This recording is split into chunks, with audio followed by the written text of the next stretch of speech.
নমস্কার, 24 ঘন্টায় স্বাগত। আমি পূজা রয়েছে আপনাদের সঙ্গে। চোখ রাখবো বিস্তারিত খবরে। নবান্ন অভিযানে নিজেদের অস্তিত্ব প্রমাণে মরিয়া বামেরা। বিজেপি নয়, তৃণমূলের বিরুদ্ধে লড়াইয়ে তারাই প্রধান শক্তি। ভোটারদের এই বার্তা দেওয়ার চেষ্টা করলেন নেতারা। গঙ্গার দুপারেই পিঠে পুলিশের লাঠি পড়ায় সুদিনের আশায় তাঁরা। 18 দফা দাবি, 11টি বামপন্থী কৃষক সংগঠনের ডাকে নবান্ন অভিযান। যদি উনি বেআইনি কাজ করেন, সব রকম আইন ভাঙবার অধিকার আমাদের আছে।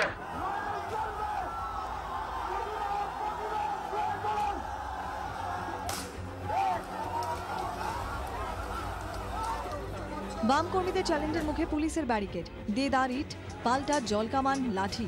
রণক্ষেত্র গঙ্গার এপার ওপার। মে মাসে প্রবল গরমেও পথে নেমে জঙ্গি আন্দোলন।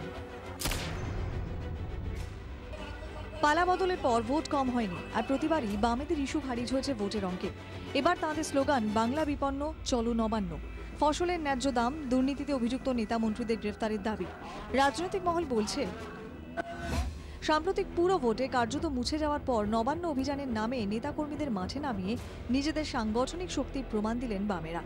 দলে নিষ্ক্রিয় সদস্যদের বাড়বাড়ন্ত নিয়ে সিপিএমের দুশ্চিন্তা কিছুটা হলেও কমাতে পারে নবান্ন অভিযান।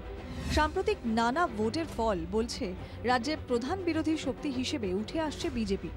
গেরুয়া শিবিরের উত্থানের সময় নবান্ন অভিযানে বামেরা তৃণমূল বিরোধী ভোটারদের বার্তা দিলেন তারা এখনো হারিয়ে যাননি। পালা বদলের পর রাস্তায় নেমে মিছিল আগেও করেছে বামেরা। 2 বছর আগে নবান্ন অভিযানও বেঁধেছিল ধুন্ধুমার, কিন্তু ভোট বাক্সে এসবের ফল মেলেনি। তাই ভিড় মানেই যে ভোট নয় তা বিলক্ষণ জানা সিপিএম নেতাদের। আলিমুদ্দিনের অন্দরের খবর, নেতারা আপাতত দলকে রাস্তায় রাখতে চাইছেন। নিয়মিত রাস্তায় থাকতে পারলেই ভোটের বাক্সে সুদিন ফিরবে বলে তারা আশাবাদী। সোমবার বামেদের নবান্ন অভিযানের পরই বৃহস্পতিবার লালবাজার অভিযান বিজেপির। ফলে তুলনাটা হচ্ছেই। বামেদের মতো লোকবল না থাকলেও রামনবমী সাফল্য দেখে আশাবাদী বিজেপি নেতারা। ভোটের লড়াইয়ের পর রাস্তায় লড়াইয়ে কে কাকে টেক্কা দেয়, এখন তা নিয়েই বাড়ছে জল্পনা। ব্যুরো রিপোর্ট, 24 ঘন্টা।